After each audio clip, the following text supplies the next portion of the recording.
Cek cek cek. Lama gak rekaman. Selamat datang di channel Grows TV. Apa kabar kaum rebahan? Apa masih ngutang beli rokok di warung eceran? Semoga kita semua baik-baik saja. Senang sekali Mimin dapat menemani waktu santai Anda dengan rangkuman alur cerita Assassin selama 20 menit ke depan. Anda dapat mengomentari, request, kritik, dan saran alur cerita yang Mimin sampaikan di kolom komentar. Jangan lupa subscribe dan share agar Mimin lebih semangat untuk merangkum alur cerita lainnya. Ingin tahu ceritanya? Langsung saja kita intro.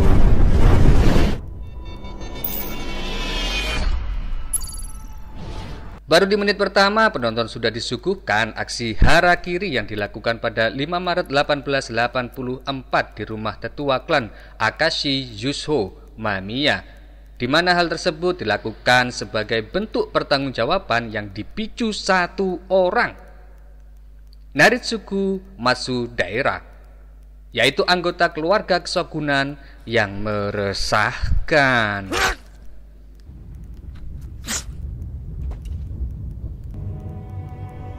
13 assassin sudah belak-belakan menonjolkan dirinya sebagai wahana visual yang berdarah, gelap namun memiliki bumbu politik. Apa yang terjadi selanjutnya bisa ditebak, yaitu upaya pembunuhan.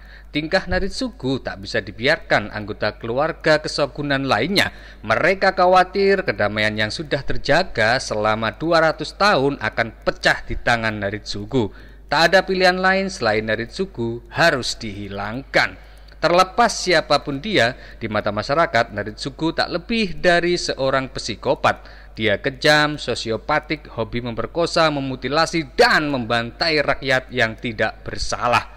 Di mata Shogun, Naritsugu adalah liabilitas, momok dan bencana besar. Jika di kemudian hari ia naik jabatan di keluarga kesogunan, maka bencana menjadi hal tak terhindarkan. Upaya pembunuhan dipimpin oleh Doi Tashitsuro, pejabat senior di keluarga kesogunan. Dari balik kegelapan, ia dan anggota keluarga kesogunan lainnya menyusun rencana untuk membunuh Naritsugu. Perundingan dilakukan secara rahasia, penuh kehati-hatian, hanya beberapa orang yang boleh tahu. Ruangan rahasia dan redup di sebuah kastil menjadi wujudnya, di mana Doi menyusun segala tahapan pembunuhan Naritsugu. Lalu Doi mulai melakukan perekrutan. Dia memerintahkan anak buahnya untuk mengundang para samurai terbaik di masa itu. Diawali dengan Shinzaemon Shimada.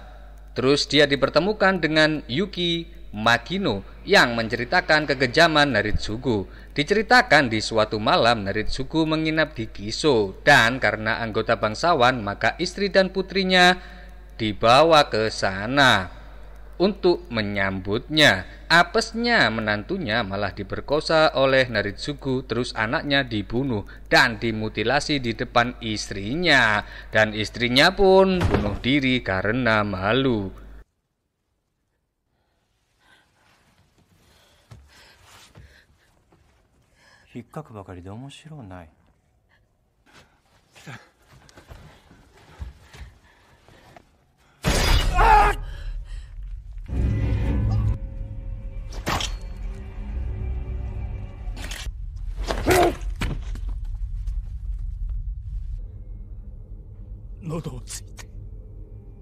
Lalu Doi menunjukkan wanita yang telah dimutilasi tangan dan kakinya, juga lidahnya oleh Naritsugu. Terus dia meyakinkan kalau ini semua harus dihentikan. Naritsugu-sama no nagusami mono to sono hou haha ya kyōdai wa dou natta?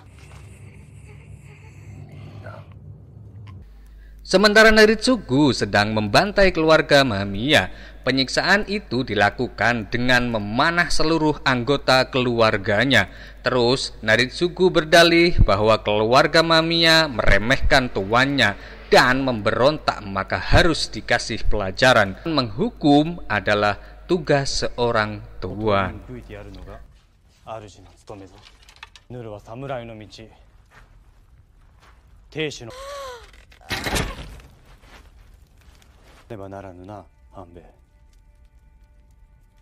Rencana Doi diketahui oleh Hanbie Gito. Dia memerintahkan untuk mengawasi Doi dan mencari tahu tamu yang dia undang. Singkat kata, kabar pembunuhan Naritsugu terdengar dan mereka menyiapkan pasukan untuk menjaganya. Hiramaya yang sedang melakukan pemanasan di dojo milik Shinzaemon mengajak dia untuk bergabung juga. Tidak lama datanglah Kuranaga dan diikuti anggota lainnya.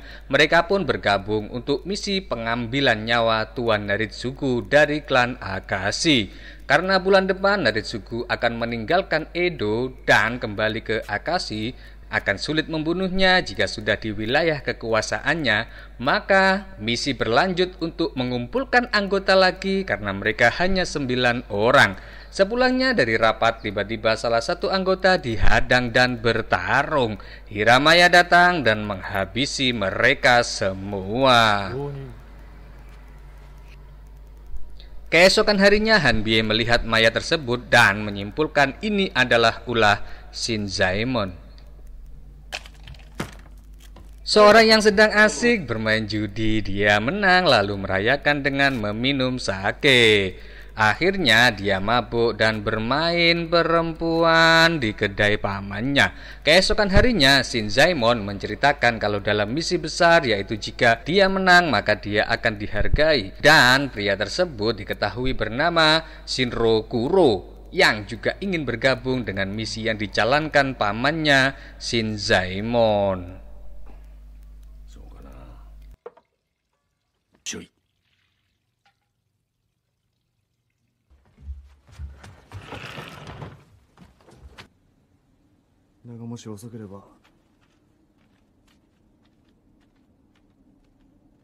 Ogura, salah satu murid terbaik Hirayama, juga ikut bergabung. Dia hanya ingin mengabdikan hidupnya untuk masyarakat. Menyusul, Shinro Kuro datang dan bergabung dengan samurai lainnya. Setelah itu mereka berlatih keras dan saling mengasah kemampuan masing-masing. そこで足を払え。戦に牛でも足でも使う。己が命を。お主らは火薬の術を身につける。 Tiba waktunya di mana Naritsugu akan pindah dari Edo ke Akashi, dan itu adalah kesempatan terbaik untuk membunuhnya. Ketika merencanakan penyerangan, tiba-tiba Hanbie dari klan Akashi datang mencari Shinzaemon.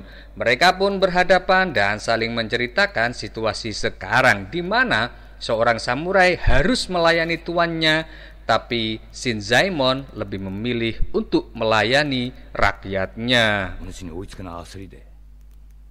侍のなすべきことはただ一つ。しかと。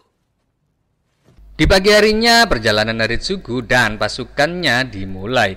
Tapi setelah 3 hari perjalanan tidak ada tindakan apapun dari Shinzaemon. Keponakannya bertanya kapan penyerangan itu akan berlangsung. Akhirnya mereka sepakat untuk menyerang di daerah Oshiai, Provinsi Mino. Karena mereka juga akan memperoleh bantuan dari Makino di Kiso. Karena hanya ada 2 rute, yaitu lewat Kiso dan Kamizaka. Dengan 12 orang melawan ratusan, tidak perlu banyak kata kecuali hanya mengandalkan keberuntungan, dan mereka harus siap mengorbankan semuanya di sana. Ketika di perjalanan, mereka dihadang oleh beberapa orang samurai yang tidak lain adalah anak buah Akashi. Akhirnya mereka pun bertarung dan menang. Hyoki yang baru pertama kali membunuh masih ketakutan.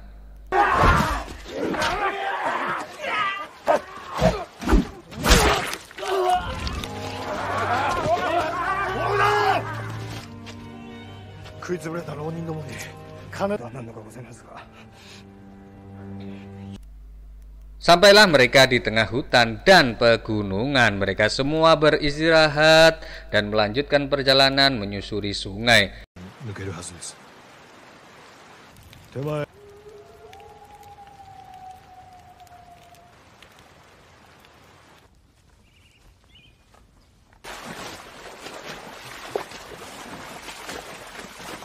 Sampailah mereka bertemu dengan seorang yang kebetulan sedang terkena jaring.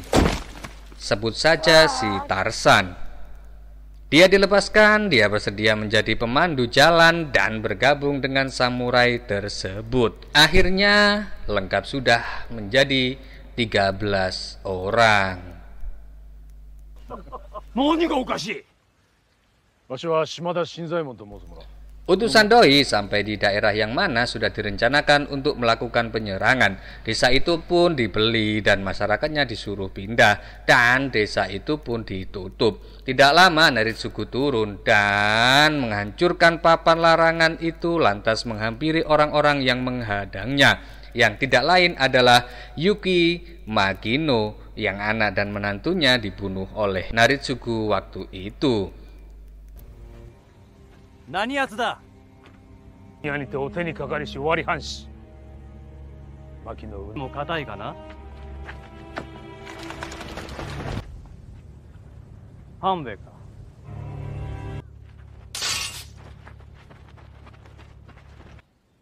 半兵衛。 Akhirnya Yuki melakukan harakiri di jembatan tersebut dan Naritsugu membelokkan jalannya. Sementara Naritsugu dengan 70 orang pasukannya melanjutkan perjalanan.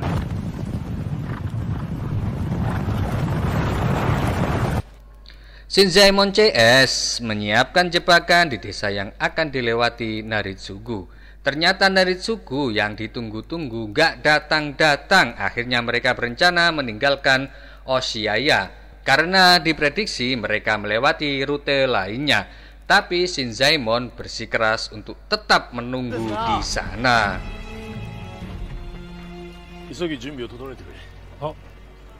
Tidak lama ternyata memang benar Naritsugu datang melewati desa tersebut, tapi dengan jumlah pengawal yang lebih banyak, yaitu 200 orang. Ke-13 samurai itu pun bersiap untuk menghadapinya, dan akhirnya mereka mengambil posisinya masing-masing. Ketika sampai di jembatan, Hanbie menghentikan pasukannya dan dia mendahului untuk melihat situasi desa tersebut. Nampaknya tidak ada sesuatu yang mencurigakan. Terus mereka melanjutkan perjalanan dan sampailah di situ tempat yang sudah dipersiapkan Shinzaemon untuk menyerang Naritsugu.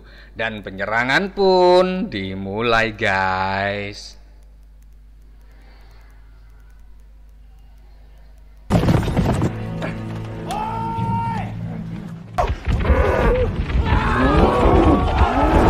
Sampai pada suatu ketika Shinzaemon CS menghujani Naritsugu dengan panah, tapi Hanbie dan pasukannya melindunginya. Bersenjatakan panah dan bom, Shinzaemon CS membuat 200 tentara itu kocar kacir dan kewalahan.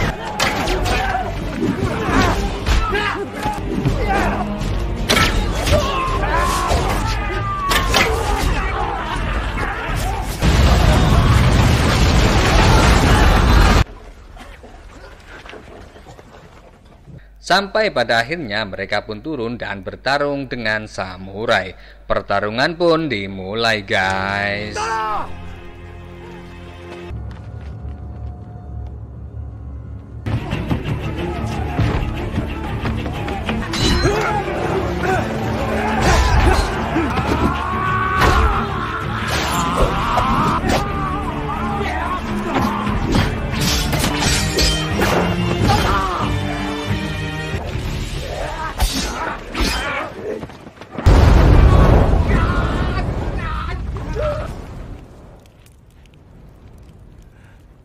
Sampai pada suatu ketika anak buah Naritsugu menemukan jalan keluar dan dia mengajak tuannya untuk melewati tempat itu. Tapi Hanbie mengingatkan bahwa itu adalah jebakan.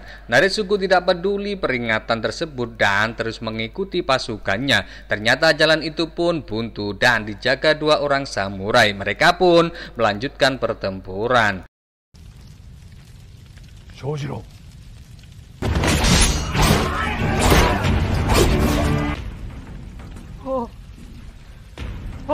Sampai mereka semua mati dan tinggal 2 orang, Hanbie tiba-tiba datang dengan pasukannya. Akhirnya pembunuhan Naritsugu tertunda. Scene berpindah pada Higuchi dan Haiko yang kewalahan menghadapi pasukan Naritsugu.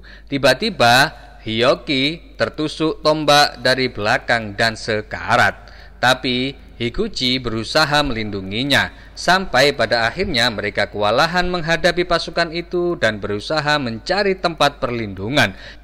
Sementara satu persatu pasukan Shinzaemon gugur di medan pertempuran.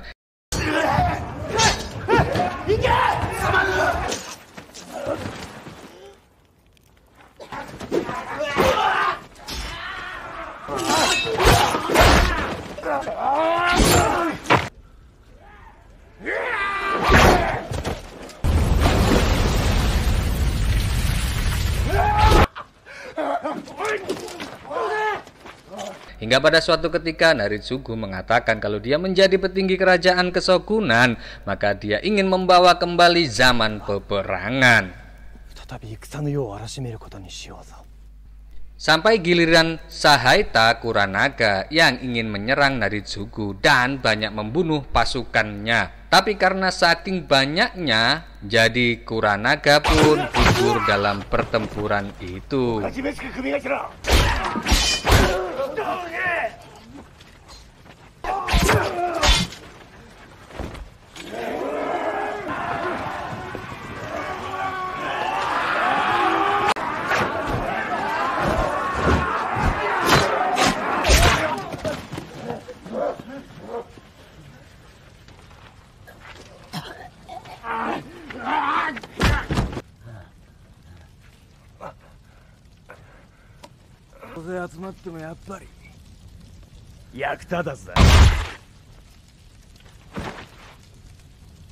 Sampai pada akhirnya Naritsugu dan Hanbie menemukan jalan keluar, tapi di sana sudah ada Shinzaemon dan keponakannya yang menghadang. Akhirnya Hanbie bertarung dengan Shinzaemon dan pertarungan pun dimenangkan Shinzaemon setelah memenggal kepala Hanbie.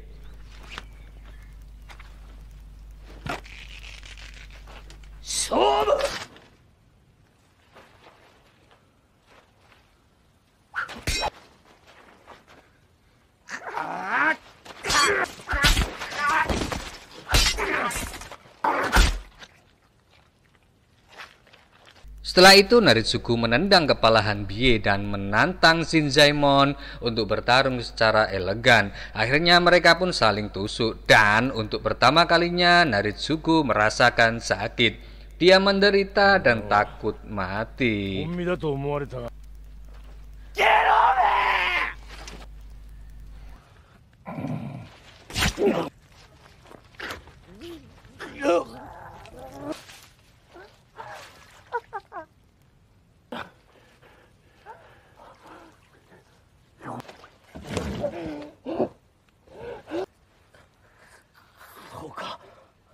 Akhirnya Shinzaemon memenggal kepala Naritsugu dan dia pun akhirnya meninggal karena kehabisan darah. Semua orang mati di sana kecuali satu orang, yaitu Shinro Kuro, keponakan Shinzaemon yang menjadi saksi hidup pertempuran tersebut.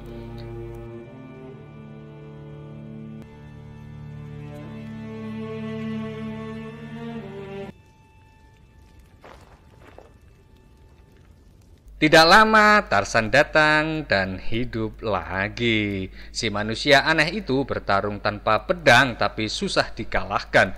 Walau bagaimanapun juga keinginannya cuma ingin bertemu dengan Upashi. Dia tidak suka keramaian, lebih memilih hidup di hutan bersama Upashi. Akhirnya dia berjalan di antara mayat korban peperangan itu dan pulang.